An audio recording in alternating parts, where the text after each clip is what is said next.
আসসালামু আলাইকুম রহমতুল্লাহি ওয়া বারাকাতুহু। তো আজকে দ্বিতীয় ভিডিওতে আবার চলে আসলাম আমি।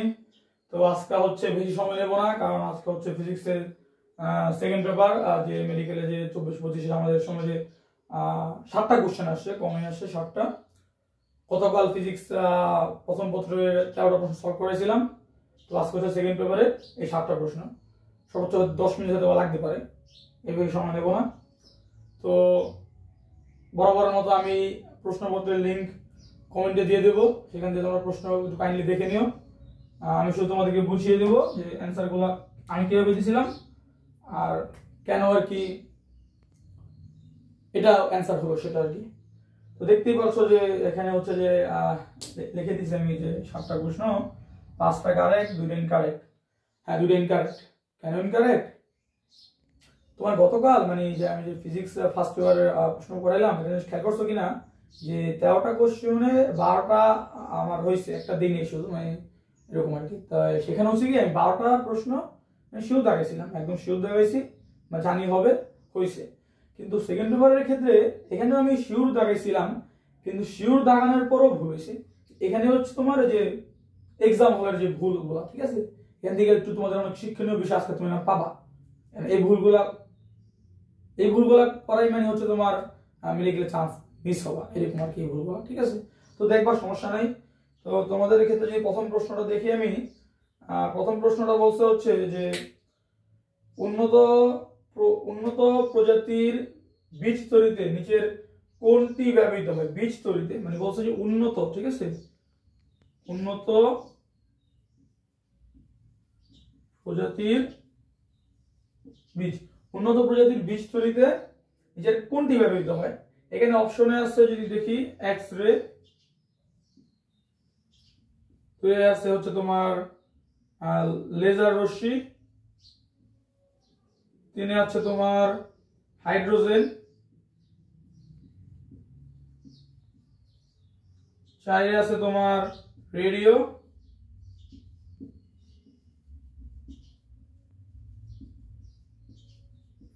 আইসোটোপ আর কি। তো এখন এই প্রশ্ন যখন আমার সামনে আসে, তখন একটা জিনিস কি হয়, এই প্রশ্নটা আমার কাছে আননো মজার ব্যাপার হচ্ছে এটা। তো আমি কি করছি, আমি যে ভাইয়া মানে ফিজিক্সের ফার্স্ট পেপার সেকেন্ড পেপার পুরো তো কমপ্লিট সিলেবাস, তো ভাইয়া এক্স নিয়ে প্রচুর পড়েছে এবং হাইড্রোজেন নিয়ে প্রচুর পড়েছে। কোথাও না ভাইয়া মানে উন্নত প্রজাতির বীজের সাথে তোমার হাইড্রোজেনের কোনো কানেকশন কোথাও পাইনি, এবং এক্স এর সাথে বীজের সাথে কোনো কানেকশন আমি পাইনি, বুঝলা। তাই আমি বুঝতে পারছি যে হাইড্রোজেন আর এক্স রে হবে না। বাকি যে অপশন দুটো না ভাইয়া, বুঝতে পারছি যে এক্স রে হবে না আর হচ্ছে হাইড্রোজেন হবে না, যেটা আমি এটা পড়ছি ভালো মতো। এদের কাজ কি, এটার কাজ কি আমি জানি, কে কি করে, ওদের বৈশিষ্ট্য ধর্ম সব জানি। দেখুন বাকি থাকে এটা আর এটা, এই দুটো থেকে কি 50-50 চান্স এরকম ছিল আমার কাছে। তো ভাই এক্সাম হলে 50-50 চান্স থাকলে 100% এটা আমি তাকাই দিব, ঠিক আছে, এটা তাকাই দিব, কিছু করার নেই। আমি চিন্তা করছি লেজার রশ্মি আমার পড়া ছিল। লেজার রশ্মি তোমার হচ্ছে যে বিভিন্ন তোমার বস্তু উন্নত উন্নত প্রথম এটা হচ্ছে বর্তমান আবিষ্কার, এবং বিভিন্ন বস্তু তোমার ইসের ক্ষেত্রে তোমার ধ্বংস করার ক্ষেত্রে, কাটার ক্ষেত্রে, এর একটা ধ্বংস জাতীয় একটা কাজ ও করে। তো যখন আমি চিন্তা করলাম, আমি কিন্তু তো শিওর না, চিন্তা করে আমি যেহেতু এটা দেখাই দিলাম, এটা আমার আলহামদুলিল্লাহ হয়েছে। তো বুঝতে পারছো ভাই, 50-50 চান্স থাকলে তোমার দেখাই দিব। কারণ দেখা গেছে তোমার যদি মনে করো 10টা 50-50, 5টা 50-50 চান্স থাকে, তুমি দেখাই দাও না, দেখো তোমার 3-4টা হয়ে গেছে। এটা হচ্ছে বিষয়, ঠিক আছে। দুটো হলে তো লস নেই, 5টা 2টা হলে তাও তোমার লস নেই, এরকম আর কি। 50-50 চান্স থাকলে তোমার দাগাই দিতে হবে সেই প্রশ্নটা। তারপরে 2 নম্বর হচ্ছে যে কুলম্বের সূত্র কোন ক্ষেত্রে প্রযোজ্য? কুলম্বে তোমরা অবশ্যই চিনো, বিজ্ঞানী কুলম্ব। ও কি সূত্র দিয়েছে? চার্জের সূত্র দিয়েছে। এটা হচ্ছে সেকেন্ড পেপারে তোমার হচ্ছে দ্বিতীয় চ্যাপ্টারে স্থির তড়িতে কুলম্বের সূত্র কোন ক্ষেত্রে প্রযোজ্য? বিন্দু চার্জ, ক্ষুদ্র চার্জ, যে কোনো চার্জ, বৃহৎ চার্জ। আমরা জানি, আমরা যখন হিসাব করছি কুলম্বের সূত্র যে একক দূরত্বে, হ্যাঁ, একক পরিমাণ চার্জ যে বলে পরস্পর আকর্ষণ করে, আমরা এগুলো পড়ছি। চার্জটা কি মূলত? চার্জটা কি ছিল? বিন্দু চার্জ। এর হচ্ছে বেসিক। এটা যে স্থির তড়িতের বেসিক পারে, তার কাছে এগুলো কোনো ব্যাপার না। এটা এটা করতে সময় লাগে না, এটা করতে আসলে দেখছি দিয়ে দিছি, কিন্তু আগেরটা একটু চিন্তা ভাবনা করে দিছি তো, আগে যেটা করালাম রেডি আইছিল ওইটা একটু সময় নিয়ে চিন্তা ভাবনা করে দেন দিছি, এবং ওইটা ফার্স্ট টাইমে দাগাইনি, ওটা সেকেন্ড টাইমে দাগাইছি। ঠিক আছে,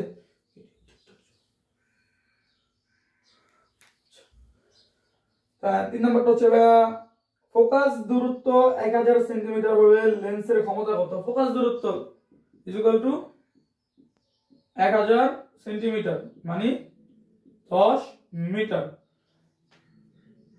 ফোকাস দূরত্ব 1000 সেন্টিমিটার হলে উত্তল লেন্সের ক্ষমতা কত? তো উত্তল লেন্স কিরকম? আচ্ছা, উত্তল লেন্স হচ্ছে তোমার ভাই এরকম, হয়েছে ধরো এরকম আর কি হয় কিনা আসলে, এরকম আর কি, মানে এরকম টাইপের উত্তল লেন্সটা। ঠিক আছে, মানে যাই হোক এরকম ফোকাস দূরত্ব 1000 সেন্টিমিটার বা 10 মিটার হলে লেন্সের ক্ষমতা মানে হচ্ছে তোমার এই পি ক্ষমতা কত? আচ্ছা, তো এলো উত্তল লেন্সের ক্ষেত্রে তোমার এগুলো মুছে রাখতে হবে। উত্তল লেন্সের ক্ষেত্রে ক্ষমতা হয় পজিটিভ, আর অবতলের ক্ষেত্রে যেমন অবতল হচ্ছে এরকম, এই যে এরকম এরকম,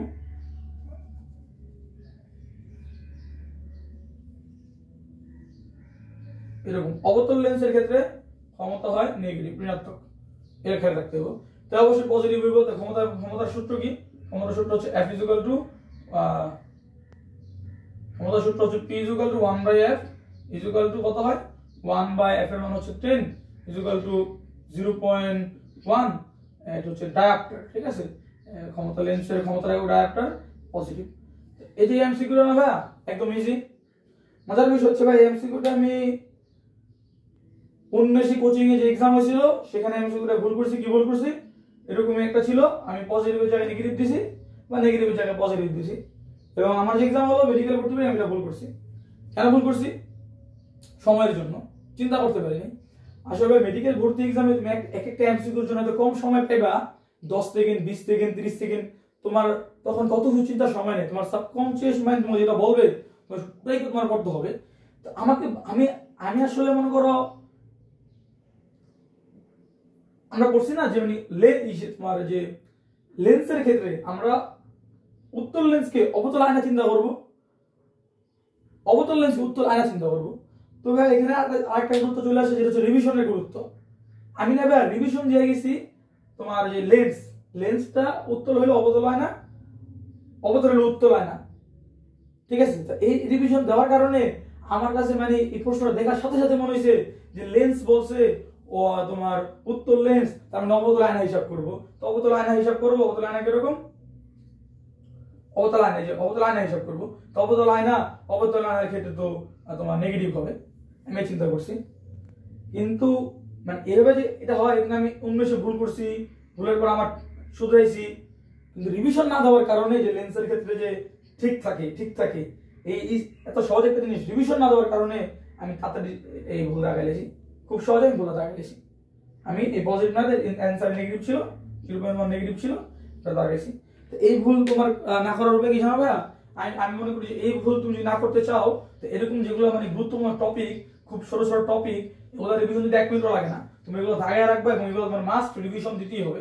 আজকে রিভিশন না দেওয়ার কারণে জিনিসটা আজকে মনে করবে অনেক সহজ, কি রিভাইজ দিব, হ্যাঁ দিতে হবে। রিভাইজ না দেওয়ার কারণে সহজ জিনিস ভুল হয়ে যায়। এবার মেডিকেলে সবার সাথে এরকম হয়েছে, রিভাইজ না দেওয়ার কারণে সহজ জিনিস ভুল করছে বললাম।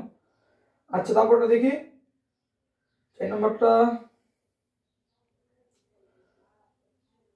এন্ট্রপি কোথায় বেশি? এই যে বলো না, তোমরা হয়তো জানো কিনা যে মেডিকেল ভাই কিছু কিছু প্রশ্ন out of the syllabus, out of the topic, মানে কোথেকে যা আসে মানে ধারণার বাইরে। এখানে বলছে এন্ট্রপি কোথায় বেশি, এ বলছে যে মিথেন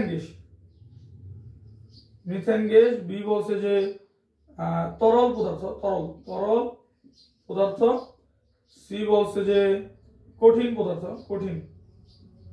4 বলছে যে ডি মানে অক্সিজেন।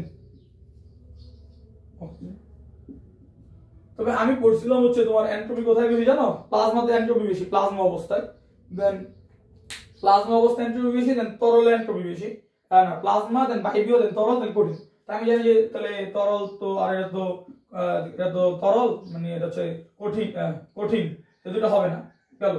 ঠিক আছে, এই দুটো হবে না। এখন বাকি থাকে মিথেন আর অক্সিজেন, দুটোটাই গ্যাস, প্লাজমা কিন্তু একটা না, দুটোটা গ্যাস। এইসব করে মানে এখনো কিন্তু 50-50 চান্স, খেয়াল রেখো। আমি লাগাই দিছি মিথেন, তুমি চিন্তা করছি কেন লাগাইছি, মিথেনের ভর কম, কারণ ভর কম থাকলে বিশৃঙ্খল হওয়ার সম্ভাবনা বেশি থাকে। কিন্তু অন্য সেটা অ্যান্সার বলতেছে অক্সিজেন, এবং অনেকে অক্সিজেন বলছে, অনেকে মিথেনও বলছে। এখন মেডিকেল কোনটা অ্যান্সার দিয়েছে আমি জানি না, তো আমি ধরলাম যেটা আমার হয়নি, আসলে মনে হলো হয়নি, কারণ আমার আসলে মার্ক পাইনি তো, তাই আমি হয়নি হয়নি ধরতেছি, যেগুলো আসলে কনফিউজ ছিল তো হয়নি ধরলাম। তো এটা আর কি বুঝছো, হ্যাঁ এটা আসলে কিছু করার নাই, এই ধরনের এমসি কিছু করার থাকে না আসলে, মানে না দেখা গেলে ভালো তো ওরকম না, আমার 50-50 চান্স তো হইতেও পারতো, আমি এখনো জানি হয়েছে কি হয়নি। এটা এটা অনেক কমপ্লিকেটেড, এটা আসলে গুগলে সার্চ দিলে পাওয়া যায় না এটা কি অ্যান্সার হবে আসলে। তারপরটা হচ্ছে তোমার তাপের যান্ত্রিক তুল্যাঙ্ক, তাপের যান্ত্রিক সক্ষমতার একক কি? তাপের যান্ত্রিক ক্ষমতা কি? তোমরা তো জানো W সমানুপাতিক J, মানে কি কাজ সমানুপাতিক, তোমার তাপ কাজের সমানুপাতিক। তুমি যদি এটা সমান দিতে চাও, এটা আসলে J না, এটা W সমানুপাতিক Q। সমান দিতে চাও তোমার এটা J আনতে হবে, ধ্রুবক Q, JQ, আর এই যে J = W/Q, এটা হচ্ছে তাপের যান্ত্রিক তুল্যাঙ্ক, মানে একক তাপের জন্য যে কোনো কাজ হয়। একক কি উপরে কি আছে? উপরে আছে জুল, নিচে কি আছে? পার ক্যালোরি, জুল পার ক্যালোরি, ঠিক আছে, জুল পার ক্যালোরি। এটা মনে করো যে এটা বেসিক আর কি, মানে এগুলো যে পড়ছে তার কাছে এগুলো আসলে দেখে অ্যানসার করা হয়ে যায়, একটু সময় লাগে না। আচ্ছা ঠিক আছে, তারপরে হচ্ছে যে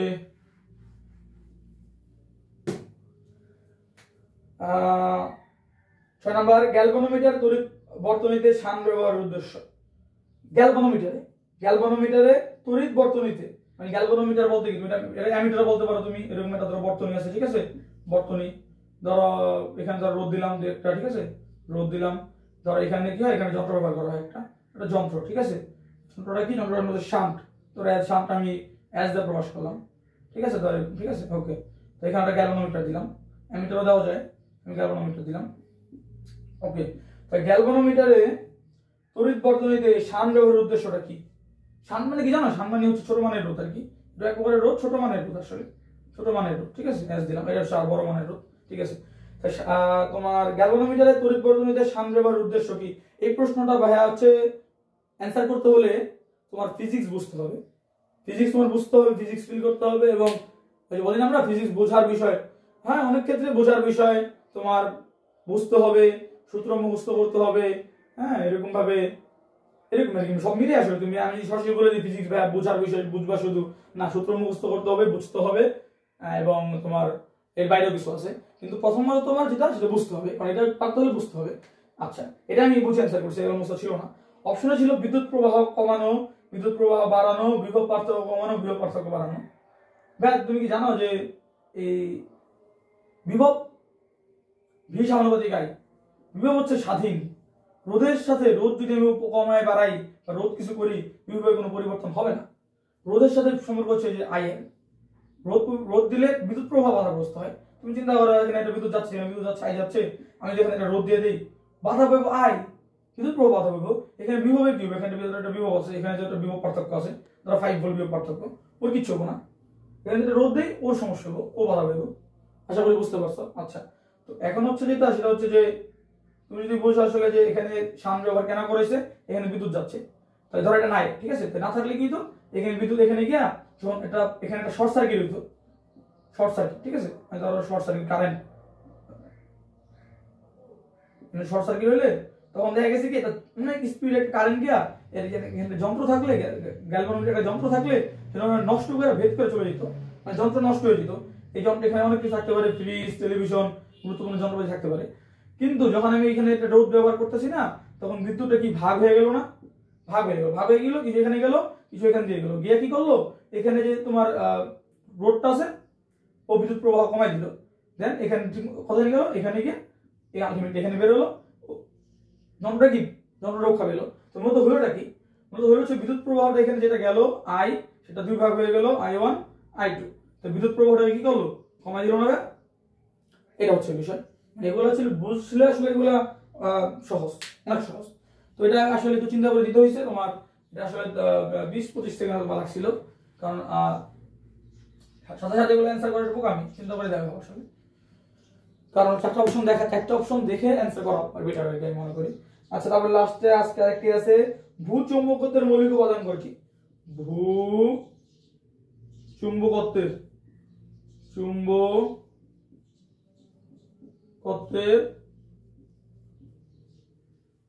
মৌলিক উপাদান। ভূচুম্বকত্বের মৌলিক উপাদান দ্বিতীয় সেকেন্ড চ্যাপ্টারের সেকেন্ড পেপারের 4th চ্যাপ্টার, এটা শর্ট সিলেবাসের বাইরে। তোমাকে আমি গতকাল বলছিলাম যে শর্ট সিলেবাসের বাইরে ভাইয়া প্রশ্ন মেডিকেলে কঠিন আসে না, তুলনামূলক মানে শর্ট সিলেবাস থেকে যেরকম প্রশ্ন আসে তার বাইরে ওরকম কঠিন আসে না। তো এটা মানে কোনো প্রশ্ন হবে, এটা মানে তো তোমার কেউ যদি 4th চ্যাপ্টারটা পড়ে না, সে যদি পড়ে তার মানে কোনোরকম পড়ে একবার পড়ে তার ওটা পাওয়ার কথা। ভূচুম্বকত্ব উপাদান করে সরাসরি একদম প্রথমেই লেখা আছে। আচ্ছা, উত্তরের হচ্ছে 3টে, মূলত উত্তর হচ্ছে 3টি, কি কি সেটা বলে দিই। সেটা হচ্ছে তোমার আনুভূমিক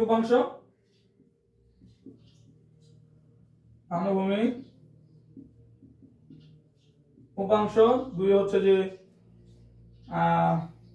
বিচ্যুতিকোণ,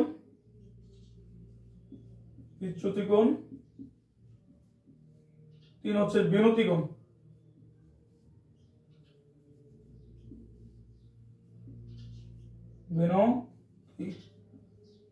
আচ্ছা ভাই, বিনতিকোণ কি, বিচ্যুতিকোণ কি, আনুভূমিক উপাংশ কি, এগুলো আসলে আমরা পরবর্তীতে ক্লাস নিব। পরবর্তী যখন ক্লাস নিব না তখন মানে যখন চ্যাপ্টারটা পড়াবো তখন এগুলো সব বিস্তারিত বলবো, তাই এখন দরকার নেই, এখন শুধু বুঝে রাখো এরকম আর ক্যান্সার হয়েছিল আসলে। তো ঠিক আছে ভাই, 7টা প্রশ্ন শেষ। এখন হচ্ছে যে আশা করি ভিডিওটা কেমন হয়েছে, আসলে ভালোই হয়েছে। তো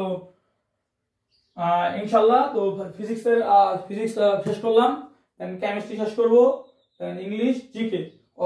এই ভিডিওটা আজকে আপলোড দিলে দেন অথবা 2-3 দিন পরে হয়তো আপলোড দেওয়া হবে, একটু কাজ আছে আমার। তো আর বায়োলজি যে না, আমার ইচ্ছা আছে বায়োলজি, আমার ফ্রেন্ড আছে একটা ফারান, ও ফরিদপুর মেডিকেল হয়েছে, ওকে যে বায়োলজি না হবো, ও বায়োলজিতে মানে আমার থেকে অন্তত খুব ভালো আসলে।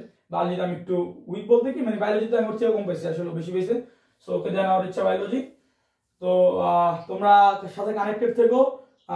আমার মতো ট্রাই করবো, এখন থেকে ট্রাই করবো কি 25 ব্যাচের জন্য কাজ করতে, কারণ এগুলো আসলে 25 ব্যাচের জন্য খুব ইম্পর্টেন্ট, এইচএসসি 25।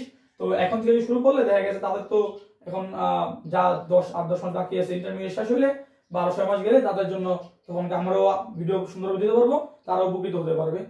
আর এখন ভাই আপাতত আমরা প্রশ্ন সলভ করতেছি মেডিকেলের, 100 প্রশ্ন সলভ করবো প্রতিটা পার্ট বাই পার্ট ভিডিওতে। তারপর আমরা কি করবো, প্রতিটা টপিক ওয়াইজ মানে চ্যাপ্টার ওয়াইজ পড়াবো না, আমরা টপিক ওয়াইজ মানে যেগুলো আসলে মানুষের যেগুলো স্টুডেন্টের কঠিন লাগে, স্টুডেন্টরা পড়তে চায় না, আমি পড়তে চাই নাই, কিন্তু ওগুলো পড়তে হবে মাস্ট, না পড়লে তোমার সমস্যা, কারণ ওগুলো থেকে প্রশ্ন আসে বিগত বছরে দেখা গেছে। এবং নেক্সট টাইম আমি বলে দিলাম তোমাদের ক্লাস আসবো, মানে আমাদের ক্লাসে গতবার আসছে তোমাদের ক্লাস আসবো, তো ওইসব ওই টপিকগুলো তোমাদের মাস্ট পড়তে হবে, যার যদি ইচ্ছা থাকে মেডিকেলে পড়বা ওগুলো মাস্ট পড়তে হবে। তো ওগুলো আমরা টপিক ওয়াইজ আলোচনা করব, এবং ইনশাআল্লাহ তোমাদের জন্য অনেক কিছু থাকছে। এখন তোমাদের শুরু করতেছি, তোমরা পাশে থেকো, সাবস্ক্রাইব, আমার ইউটিউব চ্যানেল সাবস্ক্রাইব করো, লাইক কমেন্ট যতটুকু পারো করো। আর বিশেষ করে আমার কলেজ মোহাম্মদ সরকারি কলেজ, এই কলেজ যারা ছোট ভাইরা আছো 25 ব্যাচের, তারা আমার ভিডিওটা একটু শেয়ার করো। দেন মূলত তোমাদের চিন্তাই বেশি আমার কাছে, আমাদের কলেজের 25 ব্যাচ যারা, সবারই চিন্তা আসলে আছে। তো আশা দেখা যাক কি করা যায়। তো ঠিক আছে, আজকের জন্য এই পর্যন্তই, পরের ভিডিও দেখা হবে ইনশাআল্লাহ। আসসালামু আলাইকুম ওয়া রাহমাতুল্লাহি ওয়া বারাকাতুহু।